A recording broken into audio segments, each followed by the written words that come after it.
аймак, айыл чарба, билим берүү, ишкерлик, инновациялык долбоорлор, өлкөнүн жана инсандын өнүгүүсү, жамааттык медианын эл собол программасында ар шаршемби 13:00 жана жума 12:00.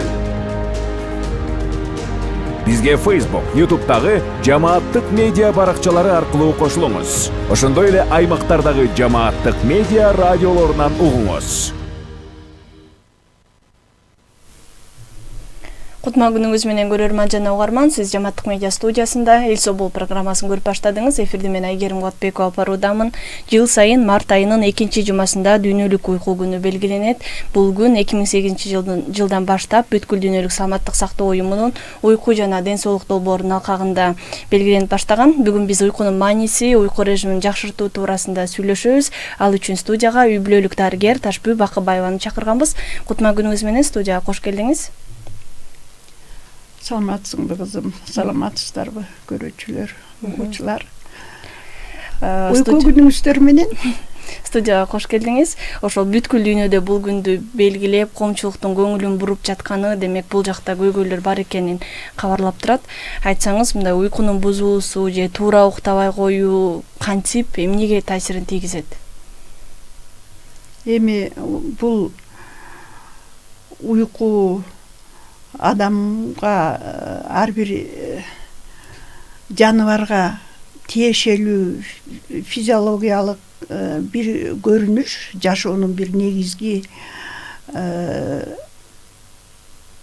өлчөмү. Ошондуктан уйку сөзсүз болуш керек. Болгондо дагы ар бир адамга жетиштүү болуш керек. Анткени жашына карап биздин медицинанын билимге негизделген кабары боюнча биз төрөлгөн балдар 18-20 саат укташ керек дейбиз. Анан өспүрүмдөр, мектеп жашындагы балдар жок десе 10 саат уктасын дейбиз. Андан башка чоң адамдар, улуу курактар жок эле десе күнүнө 8 сааттык, болгондо дагы түнкү уйку болсун деп сунуштайбыз. Анан эми уйку ооба, уйкунун туура болуу өзүнүн немеси бар. Мезгилинде башталып, мезгилинде бүтө турган түнкү уйку. Анан бизге де ден соолугуна байланыштуу же болбосо жашына байланыштуу күндүзгү дагы кыскараак уйкуну сунуштап жүрөбүз. Анан уйкунун жакшы болушу бул эми адамдын организмине зависит этет. Ошол эле мезгилде адамдын нервный системасы, адамдын жашаган же болбосо уктай турган чөйрөсүнө таасир этет. Анан негизги ошол уйку туура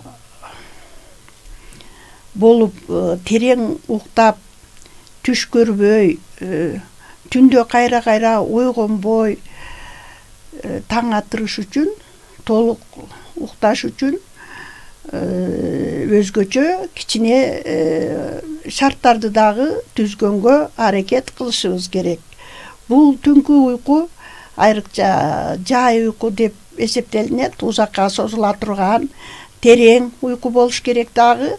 Ал мезгилинде саат 9:30-10:30 арасында башталып, кимде 6-да, кимдерде 7-де, керегине жараша жаштарда 8-терде бүтө турган жакшы түнкү уйку болушу керек. Ан үчүн биз эмне кылсак болот? Жаткан ордубуз, жайыбыз, төшөгүбүз таза, тегиз, баягы түз дегендей жакшы болуш керек. Анан кийин дагы кыйын жумшак төшөк дагы баары бир адамдын ден соолугуна тем более узакка уктап жатууга кичине зыянын тийгизет дейбиз. Ошондуктан таза болгону менен кыйын калың, кыйын жумшактын дагы кереги жок. Бийик жастык коюп жатуу, башын бийик кармап жатуунун өзү дагы ден соолукка көп деле пайда алып келбейт. Адамдын жатканда башыбыз биздин мынау моюн далы менен моюндун ортосундагы чукурчага гана ылайык болуш керек. Бул мындай биз коюп жүргөн эки жастык же болбосо бир чоң бир жастык эмес, аябай кичинекей калың эмес жастык болуш керек башыбызда. Анан кийин дагы комната жакшы желдетилиш керек. Эми жайында болсо ачык терезе менен жатуу, кыштын күнү болсо форточканы ачып коюу, же болбосо жакшы желдетип башка комнатага чыгып уктай турган жайыбызды даярдоо. Анан кийин же болбосо кичине эс алып таза абага чыгып келип жатуу, жатаарда бутту, колду жок десе таза жууп, же болбосо бир 10 мүнөттүк жылуу душка түшүп, сууга түшүп алып, чайканып алып жатуу, бул уйкунун жакшы болушуна өбөлгө түзө турган шарттардын бир бөлүктөрү. Ушул жерден сурагым келип жатат, мындай уйкунун тынч болбой бузулганына эмне себеп болот? Эмнеден уйку бузулат? Уйку эмнеден бузулушу мүмкүн? Эми уйку баягы күндүз организм бир болгондон кийин биз күндүзгө эле чыңалуулар, күндүзгө эле баягы тынчыбызды кетирген ар нерселер, мисалы үчүн студенттерди алсак, баягы экзамен мезгилинде эртең экзамен боло турган болсо жакшы даярдана элек, же болбосо бүгүн кичине өзүнү ойлогудай болбой башкача баалып калды. Ушулар таасир этиши мүмкүн. Кээ бирөөбүздүн жумушубузда, кээ бирөөбүздүн үй бүлөбүздө боло турган мындай биздин нерв системабызга катуураак таасир тийгизе турган кээ бир окуялар болуп кетет. Ошолор неме роль ойнойт. Анан кийин дагы кээ бир адам өзүнүн үйүндө эмес, күндө жатып жүргөн жеринде эмес, конокко барып, же болбосо башка жерде жатып калса дагы уйкусу качып калышы мүмкүн. Анан кийин көптөрү кечинде жатаарда тамеки тартып алса, же болбосо кофе ичип алса, же болбосо кызыл чайды көбүрөөк ичип алса, анан кийин дагы чоң тоюп кеч оор сиңе турган күчтүү тамактарды, майлуу тамактарды, же болбосо куурулган тамактарды, жаккан тамактарды деле көбүрөөк жеп алганда дагы адамдын тынчы кетип, уйкусу бузулуп чыгышы мүмкүн. Анан дагы эми оорулар деле бар, бирок азыр оорулар жөнүндө эмес, күнүмдүк туура күнүмдүк жашообуздагы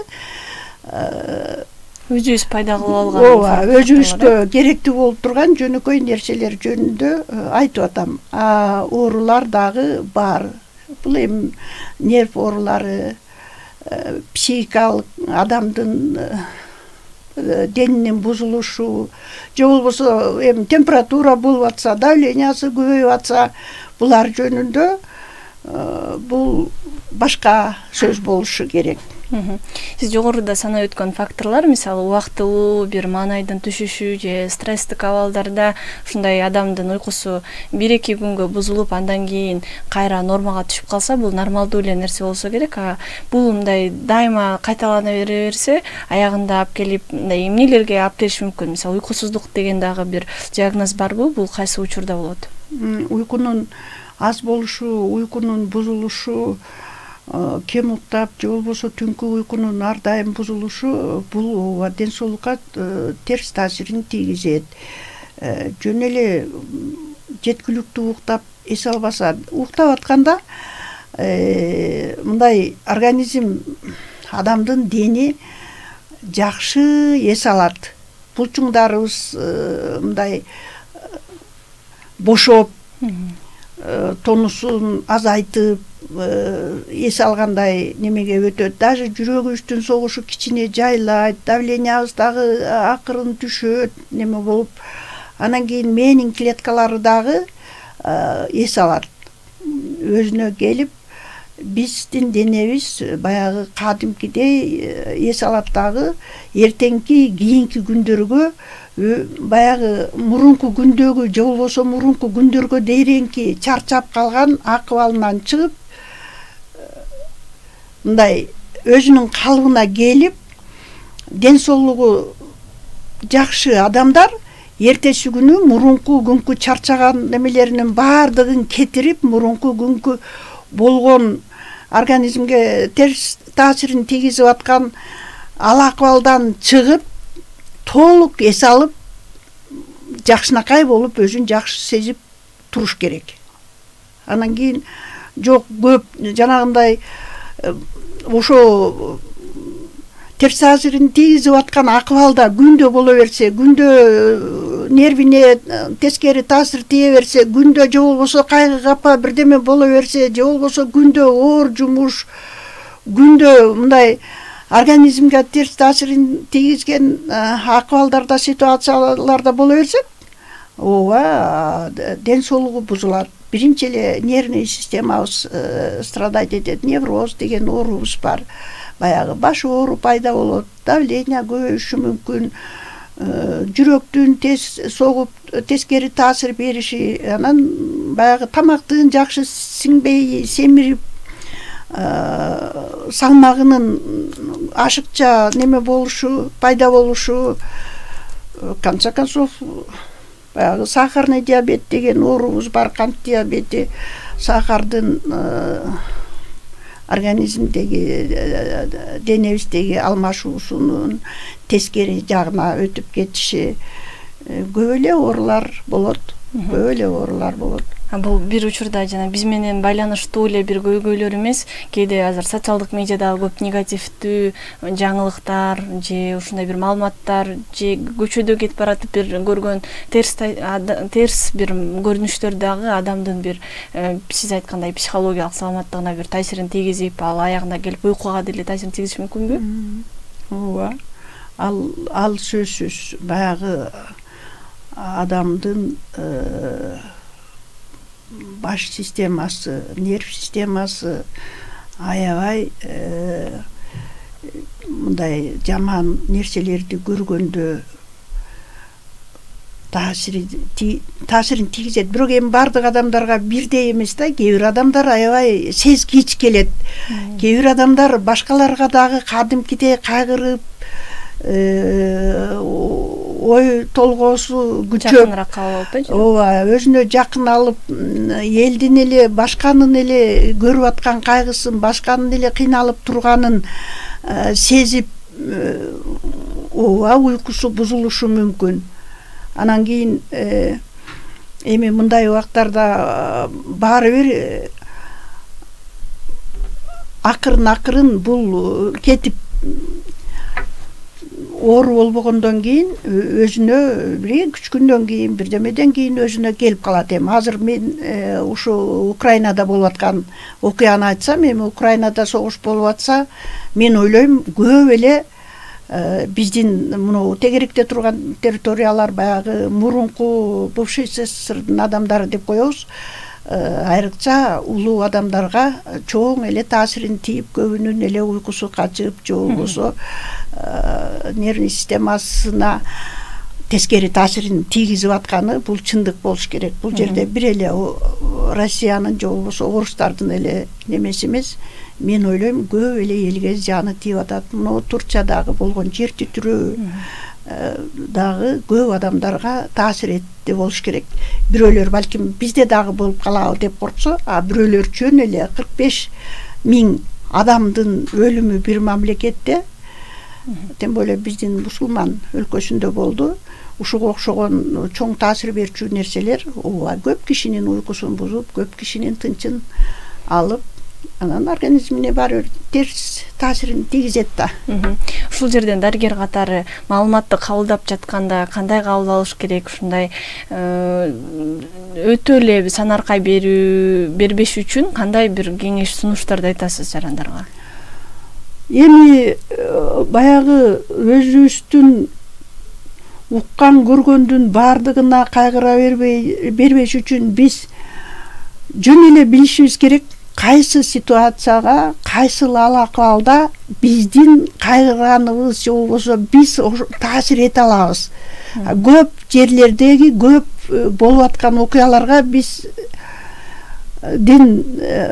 баягы ошончо берилип, ошончо кайгырып, ошончо алар менен кошулуп кыйналып атканыбыздын колдон келсе азайтып ошондой болбогонго аракет кылышыбыз керек да. Анткени биз аларга таасир эте албайбыз да. Таасир эте албаган нерсеге мындай неме кылып караш керек. Өлгөн, мен даже ушул кез ушуну мисал келтире берем. Өлгөндө киши өлүп калса бүттү.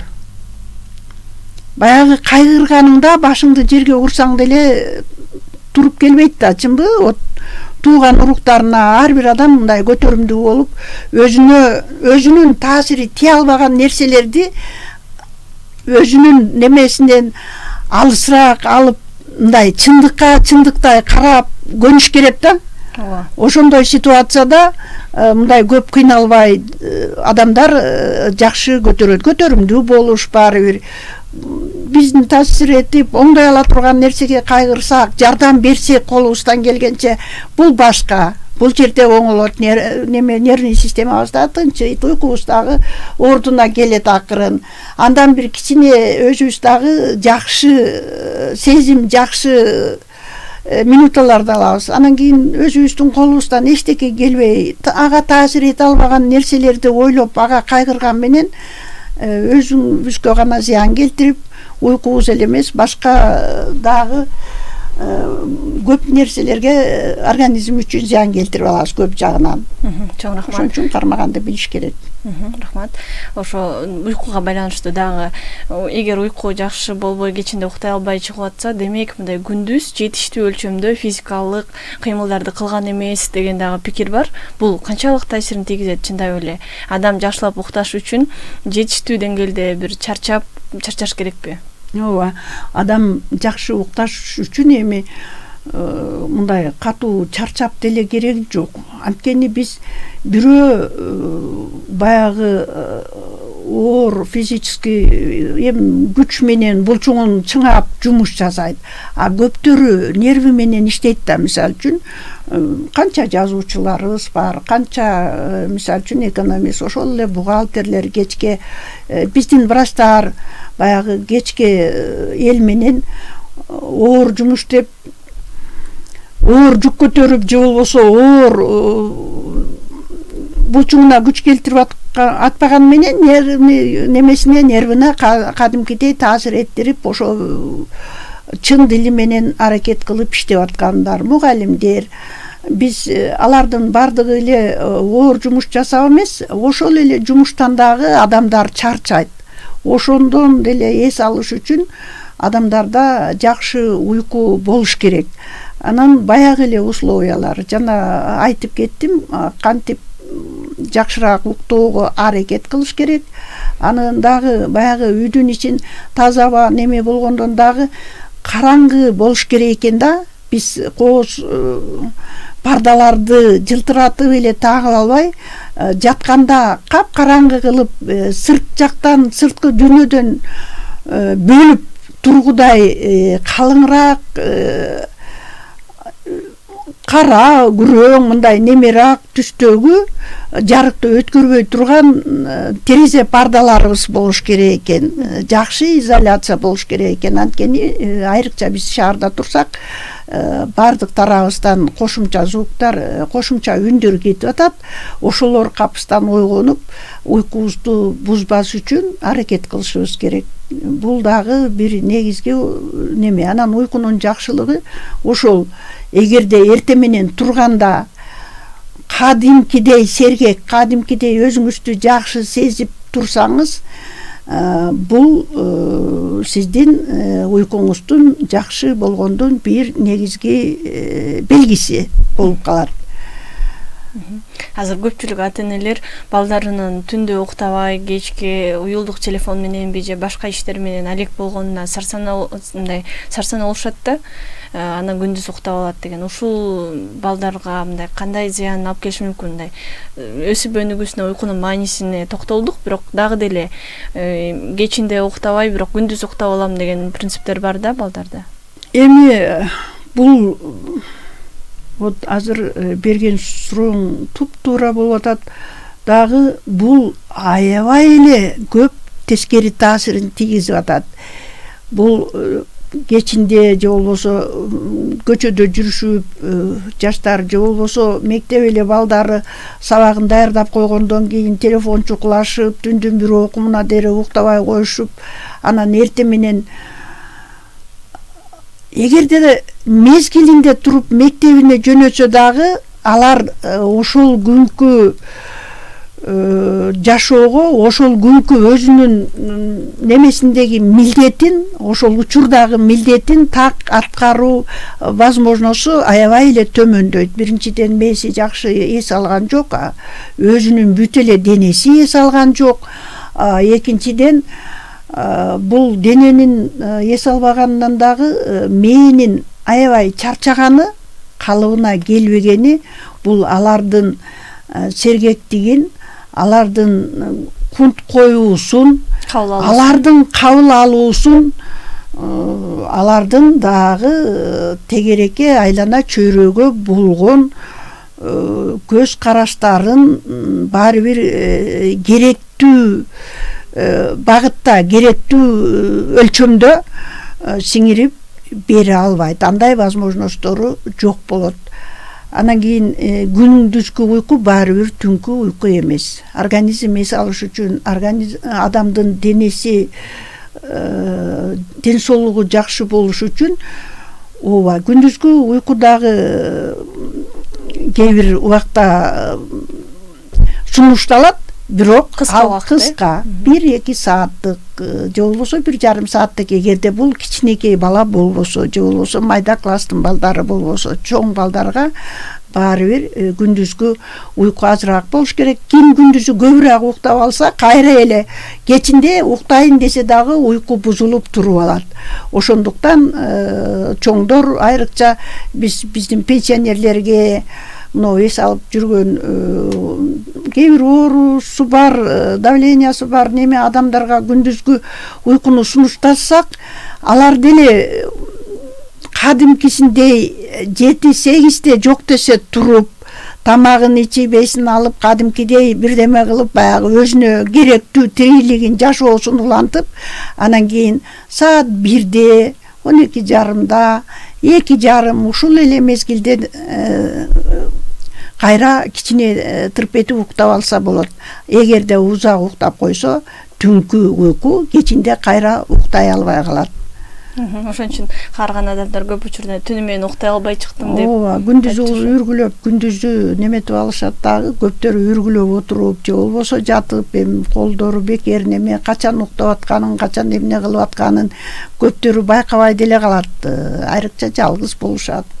Ошол мезгилден анан түндө мен такыр уктаган жокмун деп чыгышат. Түндө ошончо саат уктабай коюш деле кыйын, бирок балким алар тез ойгонуп, баягы утуру алар эми баягы ал-акыбалдары боюнча, жашы боюнча организмге керектүү болуп туруп эшикке чыгышат, супу ичишет дегендей, ал бул жасашат. Кухняга, санузелге дегендей, ошолордун баардыгы алар кайра уктай албай неме кичине уйкусу бузулганын айтышат го. Демек, аябай жакшы кеңешти берип өттүңүз. Мындай биз мектепке барып окуп аткан учурда же иштеп атканда бул кандайдыр бир деңгээлде бир режим сакталып, эртең менен туруш керек, анан мектепке барыш керек дегендей болот. Анан үйдө бош болуп калган учурда ошо каалаган убакта туруп, каалаган убакта жатып бул режимди бузуп алышы мүмкүн экен да. Ушул эле жерде мындай көп уктоо дагы, демек мындай аз уктоо канчалык зыян болсо, көп уктоо деле ошондой бир өзүнүн таасирин тийгизет. Ошончолук эле зыян, ошончолук эле жасап аткан жумушу калып атат. Баягы окуучунун окуусу калып атат, студенттин окуусу калып атат. Анан организмдин режими бузулуп атат. Көптөрү биздин население келип, мага иммунитетти көтөрүп берсеңиз, эжеке иммунитетти кантип көтөрөбүз? Тез-тез эле ооруй беребиз, же болбосо балам тез-тез ооруй берет, же өзүм тез-тез ооручу болдум, иммунитетти көтөрөлүк деп, иммунитетти көтөрүш үчүн негизгиси мезгилинде уктап, анан кийин көлөмүн жетиштүү кылып, жок эле десе 7-8 саат, улуулар 10 сааттан кем эмес, студент, старшеклассниктерибиз, майда класстын, башталгыч класстын окуучулары болсо 10-12 саат жок эле десе уктап, кичинекейлерибиз нормасында 18-20 саат укташ керек жаңы төрөлгөн. Эгерде андай болбосо, баары бир мындай андай болуп сааты жетпесе, же болбосо туура эмес уктап кеч жатып, анан кийин эртең менен кеч турса, тамак ичүү режими дагы бузулуп атпайбы? Тамакты алар качан ичет? Түштө ичишип, же болбосо ондо ичсе, түшкү тамакты качан ичет? Анда кечкисин качан ичет? Значит, организмге жетиштүү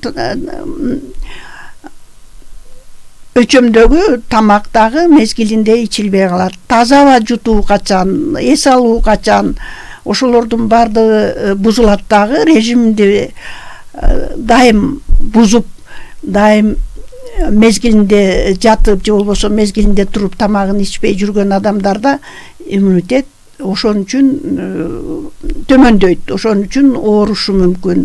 Эгерде мезгилинде туруп, кичине болсо дагы, кыска болсо дагы күнүмдүк көнүгүүлөрдү жасап, улуусу улуудай кары картаңдарга өзүлөрүнө биз остеохондрозго каршы, немеге каршы, атеросклерозго каршы деп, же болбосо бел оору, бут ооруга каршы деген гимнастикаларды немесек, жаштар болсо жөнөкөй эле боюн өстүрө турган, же болбосо булчуңдарды чыңалта турган, булчуңдарын өстүрө турган, жөн эле ден соолугун жакшы кылып калыбына келтирип неме кыла турган көнүгүүлөрдү жок эле десе эртең менен жасалыш керек. Сабакка дере, жумушуна дере. Демек, уйку режимдин бузулушу бул жалгыз эле уйкунун эмес, жашоо образынын бузулушуна, бир дисциплинанын жоголушуна алып келет экен да. Чоң рахмат сизге, убактыңызды бөлүп, биздин угармандарга аябай пайдалуу маалыматтар менен бөлүштүңүз. Сизге ыраазычылык билдиребиз. Урматтуу Жамааттык медианын көрөрманы жана угарманы, сиз Элсо Бол программасын көрдүңүз. Анда эффективдүү уйку режимин сактоо боюнча сүйлөштүк. Суроолорго үй бүлөлүк дарыгер Ташбүй Бакыбаева жооп берди. Эфирди мен Айгерим Кубатбекова алып бардым. Кайрадан эфир аркылуу амандашканча саламатта туруңуз. Аймак, айыл чарба, билим берүү, ишкерлик, инновациялык долбоорлор, өлкөнүн жана инсандын өнүгүүсү Жамааттык медианын Элсо Бол программасында ар шаршемби 13:00 жана жума 12:00. Бизге Facebook, YouTube'дагы Жамааттык медиа баракчалары аркылуу кошулуңуз. Ошондой эле аймактардагы Жамааттык медиа радиолорунан угуңуз.